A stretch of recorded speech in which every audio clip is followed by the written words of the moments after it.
And now it's time for our debate part. I have plenty of questions about this lecture, but first I would like to give an opportunity for the audience. So perhaps anyone here has a question for the professor. Nobody? All right. So, Bron, are you with us? I am. All right. So my first question then is, I've noticed that the examples of museums in your lecture are from both sides of the Atlantic and all across Europe. So the question is, does dark green religion have its own geography? Is it affected by geographical circumstances somehow? Or is it universal throughout the world? I start with the premise that we all are the same species. We all have the same affective and cognitive repertoire. And my experience has been, since I've been doing this kind of work, as you indicate, really all around the world in different continents, every place but Antarctica, is that that people have these kinds of feelings and perceptions that cohere with or are directly grounded on the environmental sciences and that provide meaning and purpose for people all around the world. This kind of worldview, if it's not an entirely naturalistic worldview, because in the Dark Green Religion book, I pointed out that people can integrate evolutionary science into lots of worldviews that we might consider to be traditionally religious.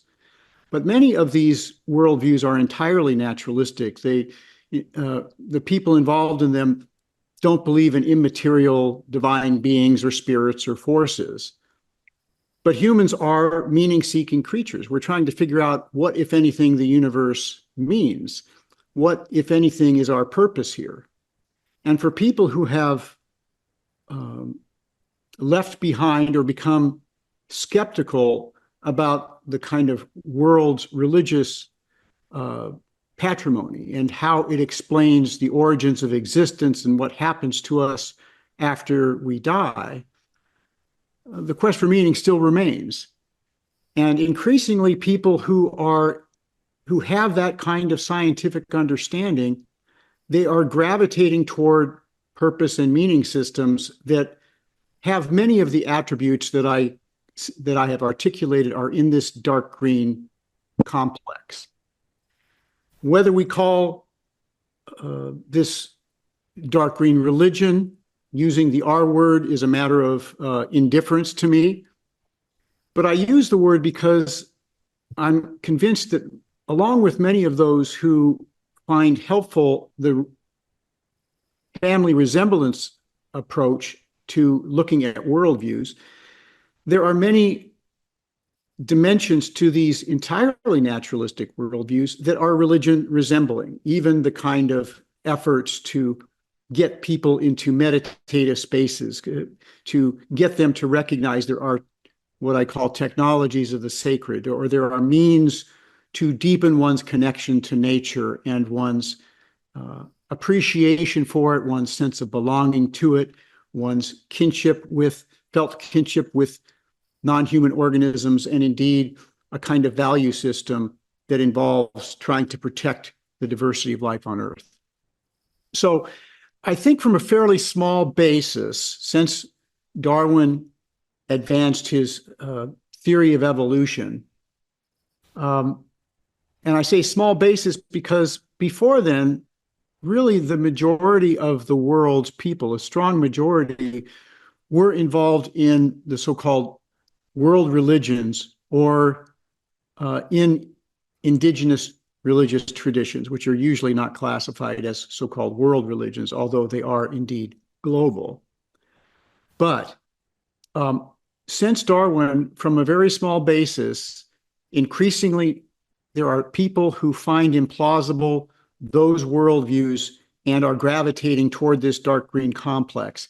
Now, not every individual is going to express and promote and resonate with each of those 10 items in each of those 10 traits in the dark green complex, but many do, and many are gravitating in that direction even though they don't recognize it. So the argument in the Dark Green Religion book, which has found a resonance really around the world because people recognize themselves in it, is that an increasing proportion of the human community is going to be gravitating in that direction.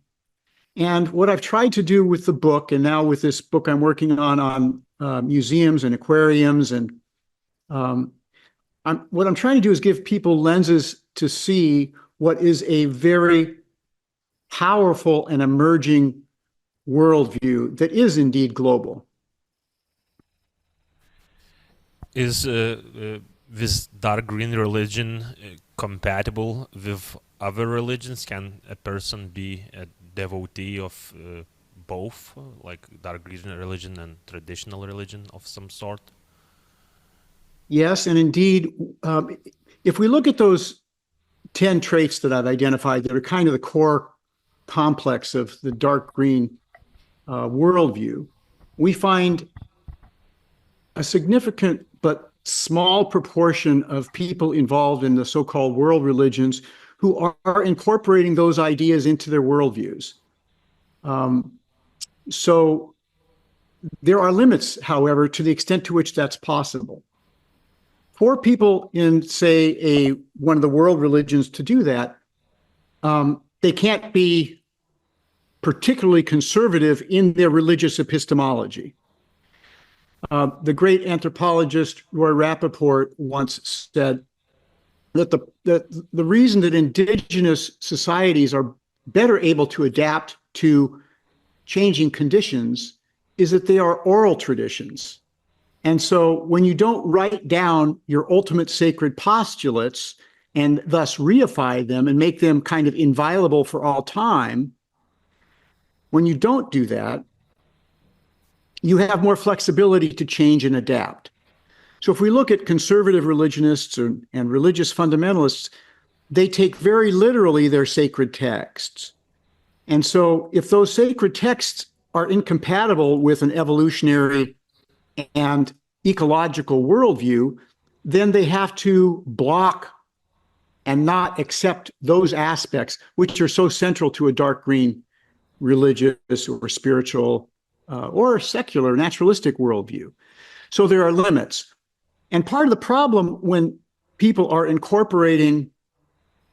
start to incorporate some of these dark green elements into their worldviews is that can be a slippery slope out of the traditional religions that may have been their birth tradition or the traditions of their culture.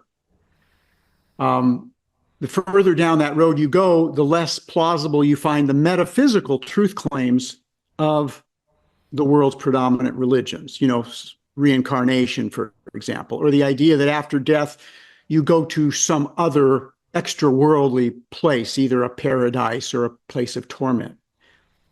So those who are liberal religionists are able to incorporate many of these elements because they recognize that it's okay to cherry pick your tradition, to take the parts that still make sense today and leave aside the parts that people thought in many cases, thousands of years ago, and take the best and leave the rest, right? And then incorporate additional ideas into your overall worldview. And then, of course, some take say, for example, the Christian texts, and they don't necessarily buy the metaphysical truth claims of the Abrahamic traditions, but they really like the teachings of Jesus, right? So they will fuse the teachings of Jesus and they'll end up in a kind of a liberal Christian environmental milieu. Now, the people that are really doing that and becoming fervent advocates for biological diversity is still a very small proportion of the Christian community.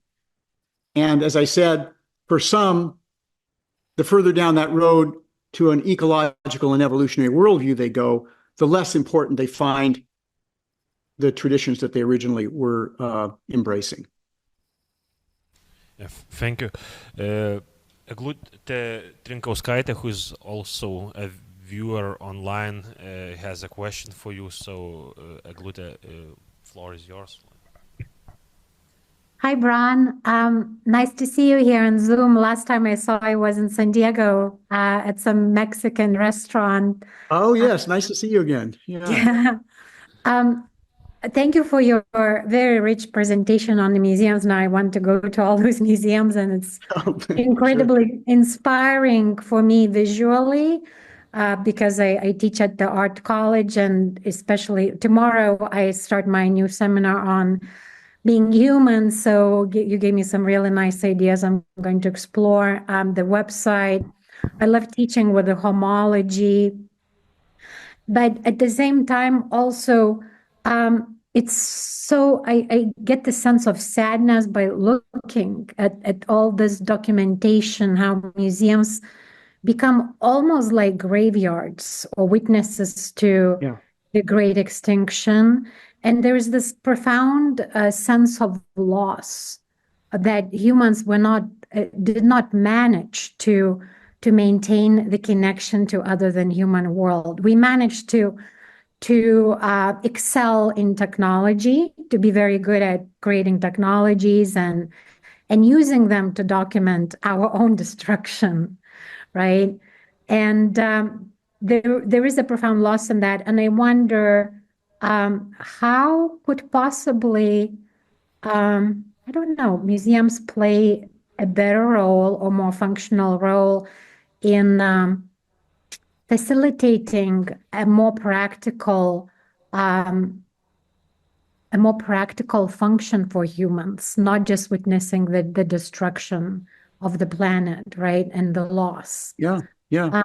It's just a question. You don't have to answer it. These are just my thoughts, because I also am thinking of a chapter by Jerry Mander in Deep Ecology Anthology by George Sessions.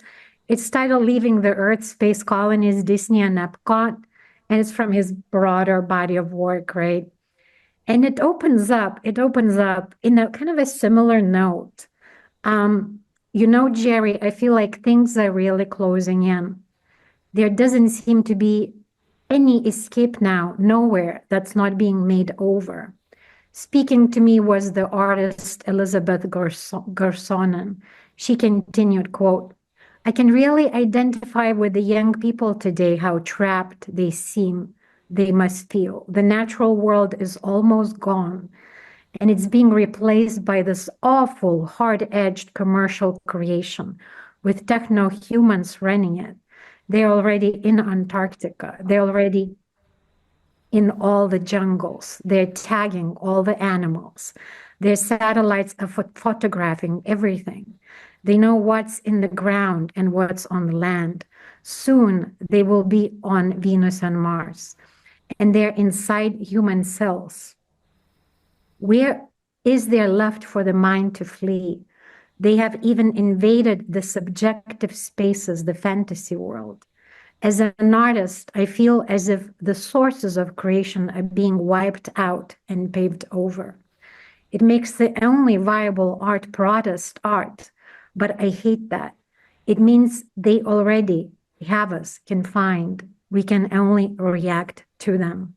I'm so sad, end of quote. So that's what comes up for me as well. And, it's just to continue the discussion, there is a profound sense of sadness in that. That's a brilliant passage you just read, right? That I think any of us who give a damn can identify with. Yeah, absolutely. I do see that in some of these museums, that there's things happening in the community that are being organized by or under the umbrella of the museums, At the Senckenberg, for example, in Frankfurt, there were regular pilgrimages to local forests to do, you know, not only ritual stuff, but kind of cleanup projects. Mhm. And interestingly, I thought this was quite controversial. Not only did they have these exhibitions that I introduced you to about indigenous cosmologies and their putatively more adaptive worldviews and practices, but they also had this whole room on ecological protest movements at a natural history museum. So that was unusual. Now, on the one hand, if you understand that humans are a part of nature, then it's not unusual to pay attention to the human animal. But traditionally, most natural history museums look at all the other organisms, but not too much at ourselves. Exactly. So I think that's starting to change, but I think a lot more could be done. And of course, these are public institutions. When I interviewed the director of the Senckenberg Museum, he was wrestling with and he said, how far do we go? Because he acknowledged that they were doing some controversial things, that they were appealing to the heartstrings of the public. He also noted that in Germany, anyway, those institutions are among the most trusted institutions in the entire country. But it's also a polarized society, right, with conservative political forces and liberal and progressive political forces. Right. So at what point do they risk losing their social credibility? So these museums and curators are in a bit of a pickle trying to figure that out. But clearly, as Wesley said, in his case, he's really trying to evoke what he considers to be a natural love of nature and the oceans, and to bring that out in people. I think generally these folks think that if they can awaken or deepen those kinds of feelings and perceptions, that will naturally lead to caring sorts of behaviors. But anyway, I appreciate your comment. It's a good one. Thank you so much, Bron. Appreciate You're you. welcome. I have one question to follow up the question of Eglute. You've mentioned George Sessions, and I think somewhere prior in the lecture, Arne Næss was also mentioned. Those two Yes. Philosophers argued for a little bit more primitivistic lifestyle, a lifestyle less dependent on current, how to say it, like industrial complex and consumerism and so forth. The colonization-based lifestyle which we live as a global society right now. And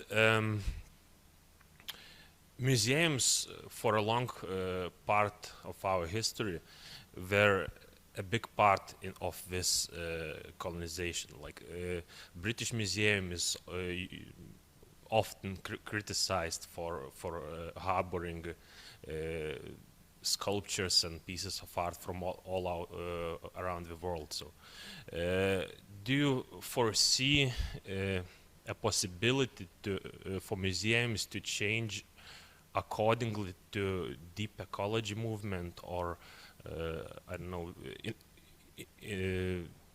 to change enough that they would be in accordance with dark green religion? I do. The people who are creating these places are aware of the kinds of criticisms. I mean, these are highly educated people. They're aware of the kind of post-colonial movements and the post-colonial criticisms. I was really struck in South Africa with the ways in which traditional ecological knowledge systems were kind of celebrated and held up as scientific in their own ways. I was in Hilo, Hawaii a couple of years ago, where to do some research on the indigenous resistance to telescopes being put on Mauna Kea, the volcano, which were considered a desecration by many of the native Hawaiians there. And I went to the museum that had been the astronomy museum that had been created by the University of Hawaii in Hilo, closest to that mountain. And they also were looking at traditional Hawaiian people and their scientific brilliance, the way in which they understood their habitats there, but also the way in which they figured out how to navigate over these massive ocean distances. So the effort to use contemporary scholarly jargon to decolonize museums and aquariums is underway. It often involves, and this is one thing I'm really struck by, just in the last 2 decades, increasingly, whereas it used to be that indigenous societies were ignored or viewed as primitive, increasingly indigenous societies are viewed positively in the main, and the more sophisticated of them take a balanced view and they don't romanticize them, but they look at them the way they look at other societies. Here's some of the positive ways in which they relate to nature, and here's some of the negative ways. So I see a massive transformation going on in the museums. And interestingly, I don't see, even though some of the messages are really quite strong against some of these colonial legacies and even industrialism in general, I have not encountered a lot of kind of right-wing pushback against what's happening there. I would welcome hearing about that if that's a part of it, since I am working on a book. But in some ways, I would almost expect these museums to arouse the ire of the political right in a way that I have not seen. I appreciate the question. It's a very interesting question. Right, thank you. We have a couple of questions from the public, so. Hello, thank you very much for very interesting presentation. You're welcome. I have few questions. One is why you called dark green religion. Here we have discussion about religion, spirituality, philosophy, and so on. So why is the word religion here is? What is behind that? Sure. Well, part of it is just my own enjoyment of wordplay and double meanings. So, and there's a little bit of marketing in this. When somebody looks at the title of a book, dark green, and they think, oh, well, what the heck is that, right? So it's kind of mysterious. What is it? But there's really 2 main ways in which the notion, I think, poses interesting questions. So on the one hand, the dark refers to what your colleague was talking about, this kind of deep ecological sensibility, the idea that all life has intrinsic value and all species should be allowed to flourish, this kind of idea that was promoted by Arne Nass, George Sessions, and the deep ecology folks. So dark in the sense of deep ecological, but dark also in the sense of dangerous. Those of us who are professional scholars of religion, as I am, are keenly aware about how dangerous religions often are.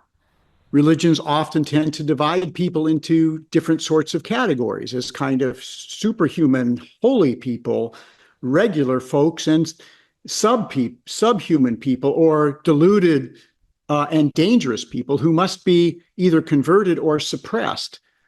And those of us who are aware of all the societies and all the people who have been harmed by that kind of religion as the world's predominant religions spread around the world, recognize that religions can be very damaging, can be very dangerous and very harmful, right?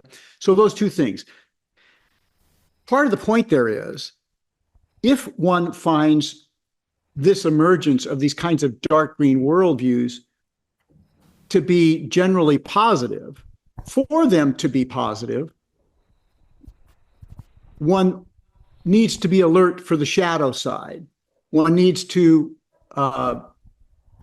be careful with them because they can go wrong.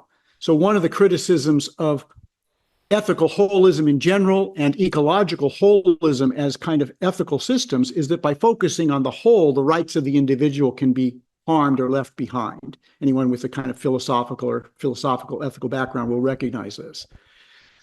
So an ecocentric worldview where the priority is to protect the entire biosphere and all the various ecosystems within it. So what do you do with the individual organisms and including individual human organisms who could be harmed as you try to protect the whole? How do you balance that?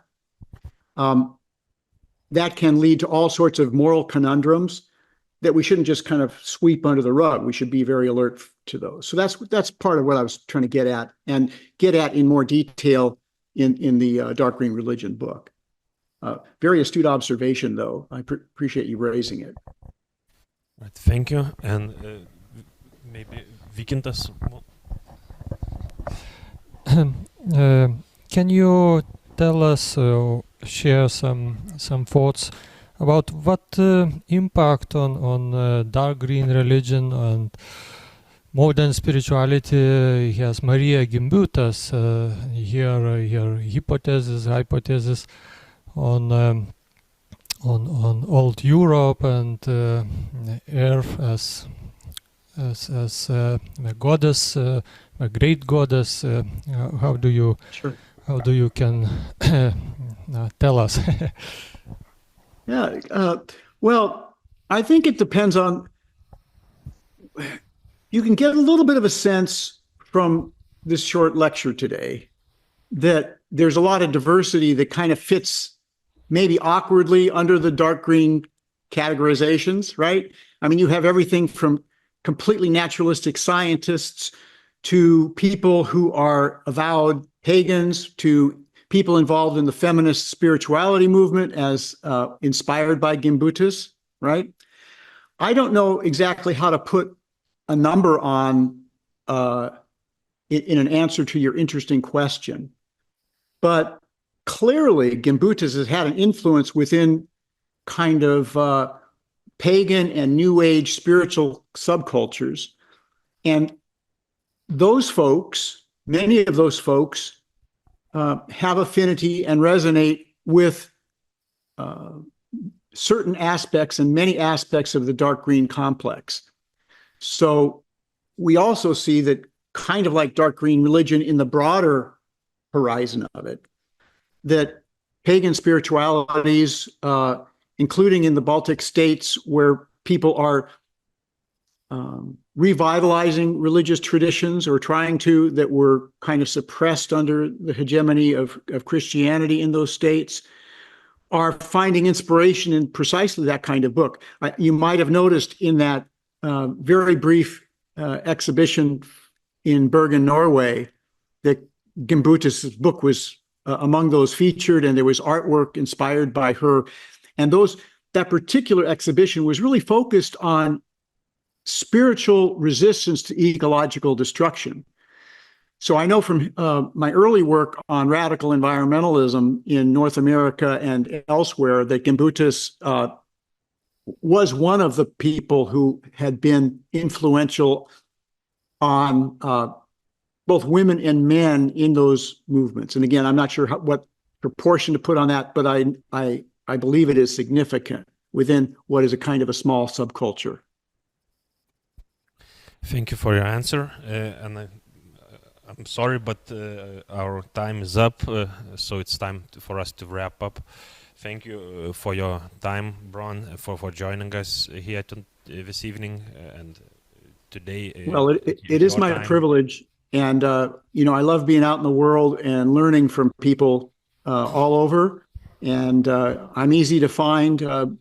Bron at ufl.edu is one way to find me, but you can just Google my name if you want to follow up, if any of you want to follow up and explore any of these things further. So thank you again for the invitation, all of you, and for the privilege of being with you.